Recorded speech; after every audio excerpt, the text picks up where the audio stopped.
Alô, nação, conexão, é um prazer recebê-los aqui no Connect Fla para um bate-papo a respeito de um tema que hoje está gerando grande repercussão em todo o país, o episódio envolvendo o nosso atleta Bruno Henrique. Eu quero aqui trazer como professor de Direito, como escritor na área jurídica, palestrante, esclarecimentos de forma técnica e numa linguagem simples, acessível por todos, a respeito do que vai acontecer com o atleta Bruno Henrique. É importante que você assista esse vídeo até o final e que você divulgue para todos os seus amigos e amigas rubro-negros e rubro-negras, para que possamos propagar uma explicação correta, para que se evitem burburinhos, informações falsas a respeito do episódio. Tudo bem? Quero te agradecer por seguir aqui o Connect Fla, vocês me conhecem, eu sou o PB, professor Pedro Barreto, fundei o canal tem 10 dias de vida, já são mais de 2.200 seguidores, muito obrigado a você que já é seguidor, quem não segue ainda, se puder gentilmente participar dessa família rubro-negra, clique em inscrever-se, se torne membro do canal, os vídeos são de alta qualidade e vai ser um privilégio ter vocês todos aqui. Deixe um like nesse vídeo e não esqueça de compartilhar nos seus grupos de rubro-negros e rubro-negras, tudo bem? Se for usuário do Instagram, segue lá, @ConnectFla_, toda hora tá rolando sorteio lá de brindes rubro-negros no Instagram. Pessoal, vamos lá. Ontem à noite, dia do jogo do Flamengo, ontem quarta-feira, hoje é quinta, saiu a notícia que foi concluída a perícia em que se apurou e se comprovou que o documento apresentado pelo Bruno Henrique, quando pego numa blitz, era uma carteira falsa de habilitação para a condução de veículo. Ficou provado, não é mais uma expectativa. Está provado, prova pericial, documento falso. Qual é a consequência disso? Vamos lá, todo mundo atento. Nós temos dois caminhos aqui. Ou houve crime, ou a advocacia que vai ser feita em favor do Bruno Henrique pode tentar algo que entendo ser muito difícil, tentar provar alguma excludente para excluir a formação do crime.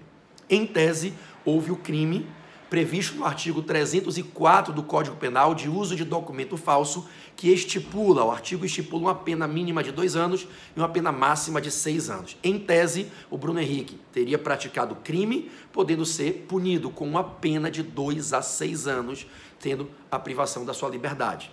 Mas pode ser que os advogados dele tentem fazer uma linha de defesa para provar uma excludente, ou de tipicidade, ou de ilicitude, ou de culpabilidade, para tentar, no curso do processo, dentro do devido processo legal, quanto à defesa, em exercício de contraditório, demonstrar que não teria ocorrido crime. O caminho talvez seja o de tentar provar, muito difícil, um erro de proibição, uma excludente de culpabilidade, uma total ausência de potencial conhecimento da ilicitude, o que particularmente, pela experiência que a gente tem na militância jurídica há 2 décadas, acho muito difícil no caso concreto, mas não é impossível. Se o Bruno Henrique quiser, com os advogados dele, tomar essa linha de defesa, de tentar provar que não houve crime, há de se fazer essa defesa no curso do processo. O Ministério Público ajuiza a ação penal, Ministério Público do Rio de Janeiro ajuiza a ação penal e haverá a abertura da oportunidade ao Bruno Henrique, através dos seus advogados, de fazer a defesa. Se o juiz concordar com os argumentos, profere uma sentença absolutória e não se aplica a pena por se entender que não houve crime. Se o juiz não aceitar os argumentos da defesa e concordar com os argumentos da acusação, o Bruno será condenado. Bom, cogitando que se ajuize a ação penal e que ele queira se defender, em razão da tese formada com os advogados, para tentar provar que não tem crime. O que é que acontece do ajuizamento da ação até a sentença? Presta atenção. O Bruno responde em liberdade. Não há razões para aplicar uma prisão preventiva. Só se o Bruno fizer muita besteira na vida dele para que no curso do processo se preencham os requisitos do artigo 312 do Código de Processo Penal e aí se aplique a prisão preventiva para que ele fique preso no curso do processo. Portanto, havendo ajuizamento da ação penal, provavelmente ele responderá em liberdade. Tem endereço certo, não está se ocultando ou se omitindo, tem trabalho lícito, é uma figura pública, não tem antecedentes, é réu primário. Não há razão para ser preso, então ele pode trabalhar, pode treinar no Flamengo, pode jogar, cumprir as suas atividades profissionais e pessoais com normalidade. E se ele for condenado? Sendo condenado, ele pode gozar de um benefício, uma medida substitutiva, para que ele não sofra a aplicação, a execução da pena fixada em concreto, a pena privativa da liberdade dele. A pena privativa de liberdade, que provavelmente seria a pena mínima, 2 anos, já que o crime lá do 304 do Código Penal vê pena de 2 a 6 anos, ele pode ter a substituição dessa pena de privação da liberdade dele sendo preso por penas restritivas de direito. Como a pena mínima é superior ao 1 ano aqui, penso eu, que para se aplicar a substituição da pena privativa de liberdade, ele se submeterá a 2 penas restritivas de direito. Uma pode ser de ordem pecuniária, pagar uma multa para ser revertida em favor de entidades públicas ou de entidades que prestam atividades sociais, e uma prestação de serviços à sociedade, a entidades públicas, à comunidade. Então, pode ser que o Bruno seja processado, que a defesa não seja acolhida, que ele seja condenado e, na condenação, a pena a ser cumprida seja substituída, não se aplicando a pena de prisão para ele, para que ele receba uma pena restritiva de direitos, prestando serviço à comunidade e pagando uma quantia em favor da sociedade ou de entidades públicas. Professor, é possível que o Bruno não seja processado? É possível. É possível se nos próximos dias a advocacia dele optar por uma outra linha, que é a linha de buscar com o Ministério Público a formalização de um acordo, que é o ANPP, Acordo de Não Persecução Penal. O acordo de não persecução penal está muito badalado nesses últimos meses no Brasil por conta das inovações apresentadas pelo pacote anticrime, a Lei 13.964, né, que foi publicada no final de 2019, entrou em vigência agora, nesse ano 2020, que criou o artigo 28, dígito A, no Código de Processo Penal. Prestem atenção para vocês entenderem de forma simples. Se o Bruno Henrique, com os seus advogados, procurar o Ministério Público, e o Ministério Público com o Bruno Henrique tomar a decisão de formalizar esse acordo para a não persecução penal, para não ter ação penal, para não se perseguir a aplicação da punição, formado esse acordo, preenchidos os requisitos, formado o acordo, homologado pelo juiz, o Ministério Público e o Bruno, com os advogados do Bruno, se reúnem, fazem um acordo, oferece-se isso ao juiz, o juiz entendendo que o acordo é suficiente para reprovar a conduta, para educar de forma preventiva para que o Bruno não repita essa conduta, entendendo que é necessário e suficiente, cumpridos os requisitos, o juiz pode homologar. Homologado o acordo, o Bruno vai ter que cumprir. Cumprindo o acordo, não haverá ação penal, Bruno não será processado, não será réu, e mais, cumprido o acordo, extingue-se a punibilidade, não se mancham os antecedentes criminais do Bruno, que segue como réu primário na sociedade brasileira. Para que não haja ação penal, ele tem que fazer o acordo. Aí é que vem a questão. Ele pode fazer esse acordo? Particularmente entendo que sim. Hoje conversei com uma das maiores professoras de Direito Penal do Brasil, promotora de Justiça do Ministério Público do Rio de Janeiro. Para mim, foi minha professora de Direito, eu sou fã dela, a professora Cláudia Barros, me deu uma aula hoje de Direito Penal e sobre essa figura do acordo de não persecução penal. Conversei com o promotor de Justiça e professor de Direito Penal do Ministério Público de Goiás, professor Geibson Rezende, o professor Nidal, grande criminalista, promotor de Justiça do MP do Rio Grande do Sul, o defensor público aqui do Rio de Janeiro, mega professor de processo penal, Dr. Marcos Paulo. Conversei com vários advogados e advogadas criminalistas, a professora Isabela Leal, advogada criminalista da Bahia, Rodrigo Hollenberg, advogado criminalista do Rio Grande do Sul. Vejam quanta gente grande que a gente conversou hoje de manhã. Me parece que estão presentes os requisitos para que o Bruno possa fazer o acordo. A pena mínima é de 2 anos, então para crimes com pena mínima que não superem 4 anos é possível, não é caso para transação penal em juizado especial, é possível, o Bruno preenche os requisitos. Agora, um requisito é o que vai ser o ponto de grande discussão. Um dos requisitos para que caiba o acordo de não persecução penal é a confissão formal e circunstancial do crime.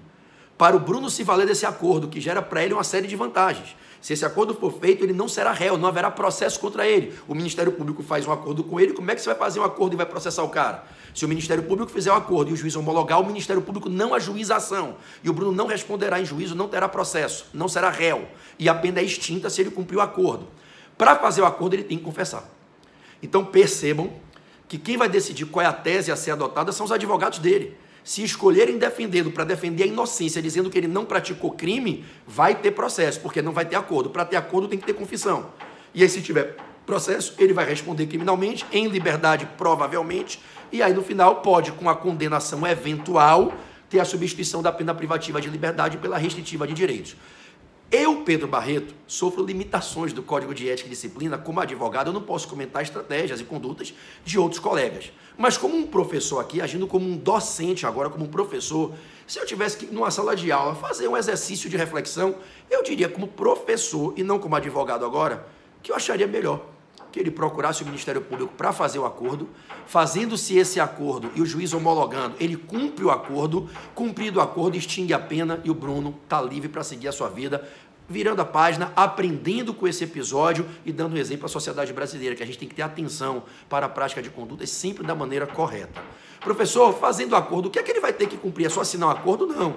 Fazendo-se o acordo, o Bruno se submeterá à fixação de uma prestação de serviços em favor da comunidade, entidades que prestam serviços sociais ou entidades públicas, pelo tempo da pena mínima, que é de 2 anos, tempo esse que pode ser reduzido de 1 a 2 terços, terá que pagar uma quantia que se reverte em favor de entidades filantrópicas, entidades que atuam no terceiro setor, organizações sociais, organizações da sociedade civil de interesse público ou para entidades públicas e outras medidas que o Ministério Público entenda que ele tem que cumprir e que coloque no acordo e o juiz homologue. Qual é a consequência do Bruno fazer o acordo? Ele não vai ser réu. Ele não vai ser processado, ele vai ter que cumprir o que for fixado no acordo, ele tem que cumprir a prestação de serviços em favor da sociedade ou de entidades públicas, pagar a multa com a qual ele vai estar ali sendo sancionado pecuniariamente e outras medidas que o Ministério Público defina. Cumpriu por esse tempo, não é cumprir de uma vez num dia só não, cumpriu a prestação de serviços pelo tempo da pena mínima, 2 anos, que pode ser reduzida de 1 terço a 2 terços, ele vai ficar livre. E aí a vida dele segue com normalidade. Então, para a gente concluir, o Bruno Henrique vai parar de jogar? Não. Vai ficar privado de ir aos treinos do Flamengo, viajar com o Flamengo? Não. Provavelmente o Bruno Henrique não sofrerá uma restrição da liberdade de viajar, viagem internacional a trabalho. Não há razão para tal. Ou ele vai ser processado ou não vai. Se ele fizer o acordo, não vai ser processado. Se não fizer o acordo, será processado. Sendo processado, ou será condenado ou absolvido. Durante o processo, responde em liberdade, salvo se fizer muita besteira para justificar uma prisão preventiva que, a priori, pelas circunstâncias da vida dele, não se justificam. Se for condenado, vai para a cadeia? Provavelmente não. Dificilmente, num caso como esse, réu primário, com bons antecedentes, endereço certo, trabalho lícito, não tem nenhum tipo de conduta que desabone sua integridade, seu caráter, dificilmente vai ser preso. O direito não é feito para deixar pessoas que praticam crimes impunes, mas também não é feito para punir indevidamente aqueles que podem receber medidas alternativas e educativas que ressocializem, ensinem, sem que haja necessidade de botar uma pessoa trabalhadora e honesta num cárcere. Tudo bem, pessoal? É isso. Agradeço muito se você seguir esse canal, vai aí, clique em inscrever-se, dê um like no vídeo, mas eu te agradeço demais se você compartilhar esse vídeo com seus amigos e amigas para a gente esclarecer às pessoas a veracidade dos fatos e as consequências. Bruno Henrique, provavelmente, segue trabalhando e jogando normalmente com o Flamengo. Valeu, pessoal? Um grande beijo a todos, conexão sempre e vamos Flamengo, rumo ao tri da Libertadores, ao bimundial, octa brasileiro, tetra da Copa do Brasil e ao 36º título carioca. Se Deus quiser, hoje, daqui a pouquinho eu estou indo para o Maracanãzinho. A gente vence o Instituto Córdoba na semifinal do Fla Basquete, que é o orgulho da nação, e estaremos em mais uma final de Libertadores, a Libertadores do basquete, a Champions League Sul-Americana. Valeu, nação, compartilha o vídeo, não esquece, dá o like, segue o canal e vamos juntos.